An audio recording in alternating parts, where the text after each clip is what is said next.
Another energy shock. You lived the one in the 70s down in Washington, D.C. What's your assessment of this one? Well, it's still a little early to say exactly what the long-term impact is going to be. The CPI numbers that came out today were comforting, but they don't really take into account what the likely impact is going to be over the next couple of weeks on inflation because of the energy price increases we're now seeing or likely to see. But I think the market is probably going to be pleased with the numbers from the CPI, but it won't really affect the Fed all that much because I think the Fed is probably going to say that we have to look at what the energy prices are doing over the next couple of days before it makes a decision on March the 18th when the FOMC meets again. My guess is that probably you won't see any rate cuts. I think the markets are suggesting there will be no rate cuts this time, and I think that's likely to be the case because, again, energy prices are probably going up a little bit more than the CPI numbers suggest today. So, David, the administration is doing its best to put a lid and cap energy prices. We've seen the PR campaign over the past few days. Clearly, though, this is a real energy shock that we're all grappling with. I wonder how you're framing the difference at the moment between how equity markets and equity investors perceive this moment and the way that these strategists on the ground and the facts are playing out. How stark is the contrast between the two?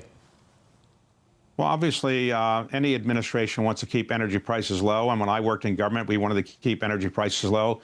But if there's any part of the world's economy that is not subject completely to what the U.S. wants, it's energy prices, because energy prices are determined as much by things outside the United States as by in the United States. And today, we still import a fair amount of oil, even though we produce a lot of oil, we export oil, we still import oil. And most of the developed world still imports oil or natural gas. And so I think the impact is likely to be not positive for the markets, because I think people are going to be nervous that unless the war is ended relatively soon and the energy prices stabilize, there will be some impact. We just don't know how long the war will go on, and no one really can say for sure how long that will go on or how long the Russia-Ukraine war will go on.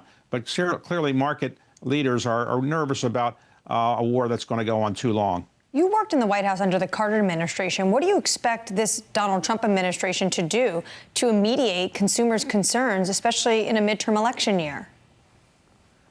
Well, that was a long time ago, and the world's changed a fair bit. But I would say that generally trying to jawbone down energy prices doesn't often work.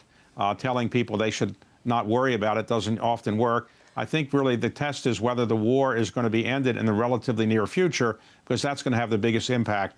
If the Straits of Hormuz are blocked for some time, that's going to have a big impact. So I would recommend that anybody in government, they should recognize that you can't just jawbone down energy prices. It's going to take some time. Obviously, we all are supportive of the effort to get the war over with as soon as possible. Everybody wants that. The administration wants that as well.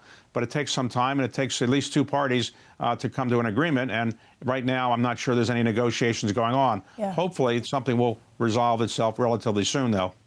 David, if we weren't talking about oil prices, we'd be talking about J.P. Morgan marking down some private loans tied to software companies and this question of cockroaches and other questions that have emerged from private credit. I just wonder if you do get a Fed on hold and you do get more funding stress, how much that accelerates a story that has been evolving in the private credit sphere of stress, particularly tied to software. Well, private credit is in relatively good shape. Remember, there are enormous amounts of loans in private credit, and a relatively small percentage of them have had any default issues. Only a few of them have had issues, and as a result, they've gotten a lot of attention. But generally, from the portfolios that I've seen in our firm and other places, I don't really think there's a big problem right now in private credit default ratios or things like that. So I'm not that worried about it. Clearly, though, if the economy slows down and you go into a recession, I'm not saying we would, but whenever you have a recession, all aspects of an economy are not going to be pretty.